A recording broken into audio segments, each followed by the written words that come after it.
Terungkap alasan pilu seorang ibu di Jakarta Selatan tega menenggelamkan bayinya ke dalam ember. Sebelumnya, video ibu di Jaksel yang tenggelamkan bayi ke ember itu tersebar di media sosial.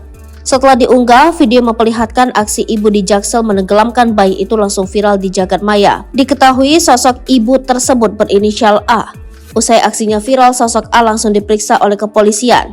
Sosok A juga telah didatangi oleh pihak Komisi Nasional Perlindungan Anak. Rupanya sosok A mengaku tega menenggelamkan bayinya ke ember lantaran depresi. Ia mengalami stres berat usai melahirkan. Terlebih dirinya harus merawat 3 balita sekaligus setiap harinya.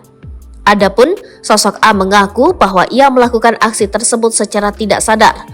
Beruntung nyawa bayi tersebut masih selamat. Sementara itu pihak suami dan anggota keluarga lain tidak mengetahui bahwa sosok A telah menenggelamkan bayinya ke dalam ember. Pihak keluarga pun syok mengetahui bahwa sosok A telah melakukan tindakan tersebut. Diketahui A menenggelamkan bayinya yang masih berusia 3 bulan ke dalam ember berisi air di kediamannya, Pesanggerahan, Jakarta Selatan. Kami telah berkunjung ke rumah yang bersangkutan pada hari Jumat lalu. Kami kemudian bertemu dengan ibunya, ungkap pejabat sementara Ketua Umum Komnas PA Lia Latifah saat dihubungi. Lia mengatakan A mengalami sindrom baby blues sehingga yang bersangkutan menenggelamkan bayinya ke dalam ember berisi air. Berdasarkan pengakuan yang bersangkutan, dia mengaku mengalami baby blues, jelas Lia. Sebagai informasi, sindrom baby blues adalah perasaan sedih, lelah, dan cemas yang umumnya muncul dalam beberapa hari hingga 2 minggu setelah melahirkan.